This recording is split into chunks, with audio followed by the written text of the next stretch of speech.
Necronomicon, Book of Dead, 1993, insane Lovecraftian, gruesome, intense horror anthology explored. Inspired by the stories of H.P. Lovecraft, this horror anthology contains many successful stories. The Drowned, The Cold, and Whispers are 3 stories in Necronomicon about bringing back a dead wife and child, extending life, and aliens. A book wrapped in barbed wire and black plastic is probably not safe to read, since its contents could be harmful. It is said that the Necronomicon was written by a mad Arabian poet named Abdul Alhazred, after he spent a decade roaming the ruined cities of Babylon and Memphis. In reality, the history of the Necronomicon is much shorter than what its creator, H.P. Lovecraft, led its readers to believe. Although Lovecraft was inspired by real texts, such as the Egyptian Book of the Dead, the Necronomicon was a product of his fertile imagination. Before we get into the video, we have a very small request. If you like our content, please support us by subscribing to our channel. This is a small click for you, but for us, it means a lot. Thank you, and let's begin.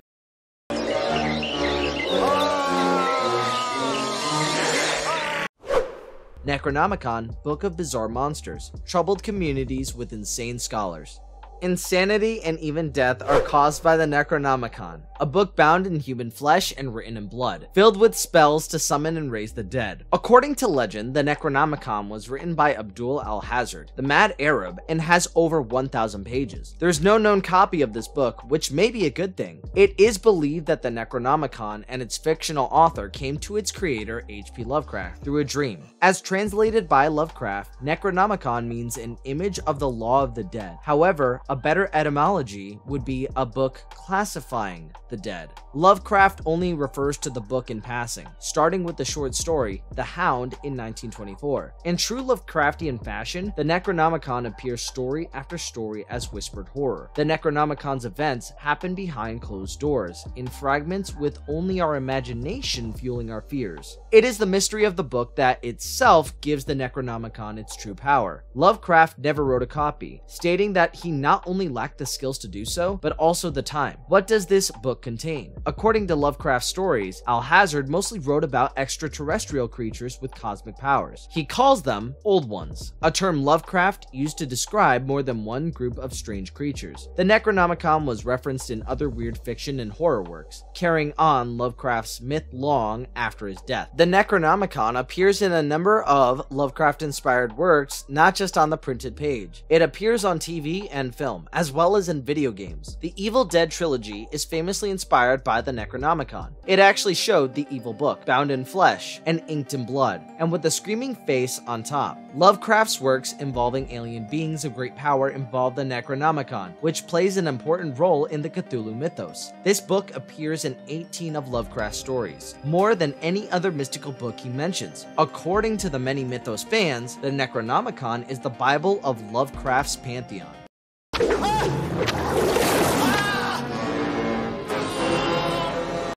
To Hell and Back, Necronomicon, Book of Dead, 1993. In the film's frame story, H.P. Lovecraft learns that a copy of the Necronomicon is held in a monastery. He requests to read Volume 3 of the Alchemical Encyclopedia. Lovecraft steals the key from another monk and flees to the cellar, where the Necronomicon is kept. As he unlocks the vault to find the book, the door unexpectedly closes behind him, causing Lovecraft to drop the key down a grating into the water below. One of the seals is opened as a result. As Lovecraft reads, he records what he's reading. It is not stated if he sees visions of the future through the book or if the book contains future accounts.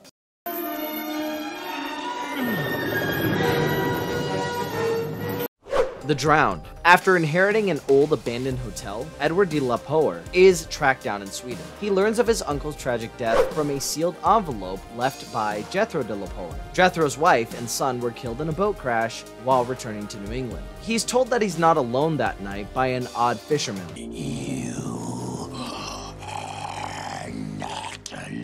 Who leaves behind the English translation of the Necronomicon. By using the book, he brings back his family to life. However, they are reborn as unholy monsters. He casts himself off of an upper floor balcony when he feels guilty. Distraught over the death of his wife, Clara, In a car accident years ago, Edward finds the Necronomicon and performs the ritual. Clara arrives that night and asks to be invited in. Edward apologizes for what happened. In a panic, Edward pushes Clara away as she regurgitates the tentacles from her mouth. As Clara attacks, Edward cuts her with a sword he took from a nearby wall. Clara becomes the tentacle that reaches underground. After being dragged underground by the injury, the creature destroys the main floor and rises as a giant monster with tentacles, one eye, and a large mouth. Edward jumps on the chandelier rope, clambers up, and climbs to the ceiling. As Clara tries to restrain Edward, Edward destroys a stained glass window, forcing her away with the light. Edward releases the chandelier rope from the pulley, the pointed end piercing the monster's eye and killing it presumably. With Edward now perched on the roof, he is now able to avoid the same fate as Jethro's from years ago and decides to live.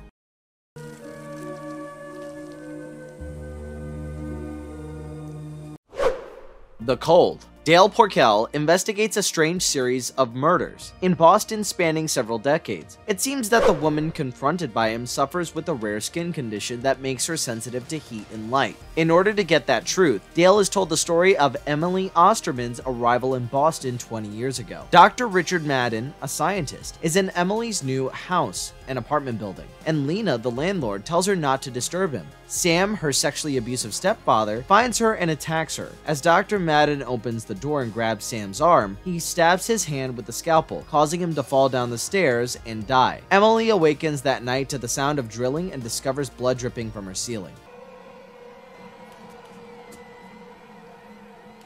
As she passes out, waking up later in her bed with a clean ceiling. Emily sees two police officers the next day with flyers asking for information about Sam's murder while job hunting. As Emily confronts Dr. Madden, he admits that he would have killed Sam regardless of whether or not Sam was dead from the fall. Emily is shown a copy of the Necronomicon by Dr. Madden, who explains to her now how it contains information about sustaining life. He proves this by injecting a wilted rose with a compound, saying that it is kept out of direct sunlight. It will always live.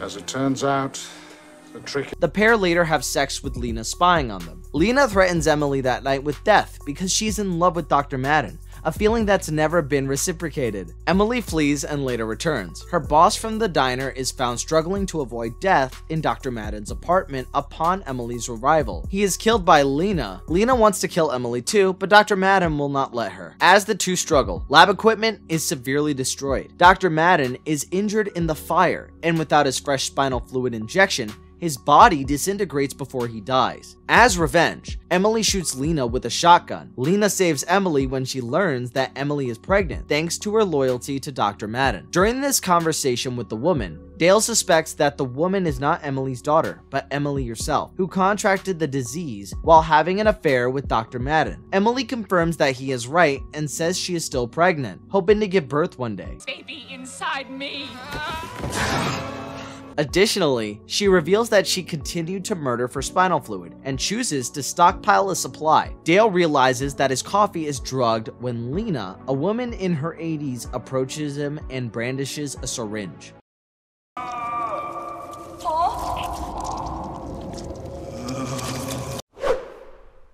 Whispers. While pursuing a suspect known as the Butcher, Paul and Sarah, two Philadelphia police officers, are arguing about their failed relationship and the upcoming birth of their baby. As a result of the argument, the cruiser flips upside down. After unbuckling his seatbelt during the argument, Paul is knocked out and dragged away by an unknown person. Sarah unbuckles herself, breaks her window, and leaves the vehicle. She can't call for help, so she follows the blood trail alone. The old warehouse service elevator takes Paul down, and Sarah follows. She encounters Harold Benedict. He claims to be merely the landlord of the warehouse, and the Butcher, a tenant, and he offers to lead her to him. Mrs. Benedict, a blind elderly woman, shoots at the two downstairs. Charlotte, hold your fire! Sarah, tired of being run around, takes the shotgun and commands them to lead her to the Butcher. Sarah discovers a cavern filled with bat-like creatures and other monstrosities while searching for the Butcher, only to be trapped by the Benedicts when the latter is pulled from the hole. In the cavern, Sarah gets scared, even promising to keep her unborn child. The next time she sees Paul, he has already been eaten by bat-like creatures that inhabit the cave. She is then cornered by the creatures. Then she wakes up on a table where Mr. and Mrs. Benedict seem to be feeding her to the monster bats. Sarah wakes up suddenly in a hospital. A doctor and her mother rush to her bedside. Due to the car accident earlier, Sarah was forced to have an abortion, but her mother insists that she will be forgiven if she forgives herself. Paul is brain dead and in the same condition as when he was discovered back in the caverns. Sarah wants to see Paul. She screams in terror, despite her mother's pleas not to scare the baby, because Sarah believed the baby to be aborted. She doesn't understand what her mother is saying. When the mother opens her blouse, she reveals that the baby is inside the womb of the monster bat creature. As Sarah removes her bed sheets and discovers she has lost part of one arm, she becomes even more scared. Suddenly, the hospital setting turns into a cavern.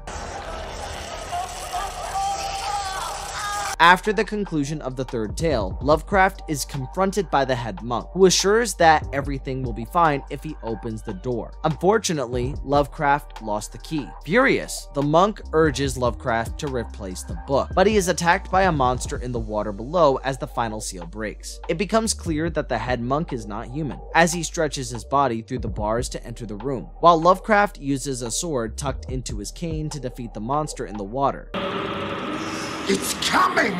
One of the monks catches Lovecraft as he gathers his things and grabs the book, telling him of the foolishness of his actions and warning him that he will suffer the consequences. Once Lovecraft has escaped, he orders the taxi to leave, and it leaves unpursued. The framework that holds everything together is amazing. I find it astounding how they use H.P. Lovecraft as a character to make it more realistic. The Drowned is melodramatic, dealing with death and guilt. The Cold talks about overcoming death by following instructions from the Necronomicon. Among the stories, this is the most relatable and terrifying because it does not involve monsters. Whispers is the best segment because of the significant amount of blood, body horror, and alien creatures. As a whole, the actors in the respective short films within the movies are excellent. Even the camera work is similar, as each story features random close-ups, adding to the scare factor. Computer graphics can never replicate the gory prosthetics used in the body horror sequences, such as the melting bodies. As a whole, the movie is recommended to Lovecraft fans and monster aficionados.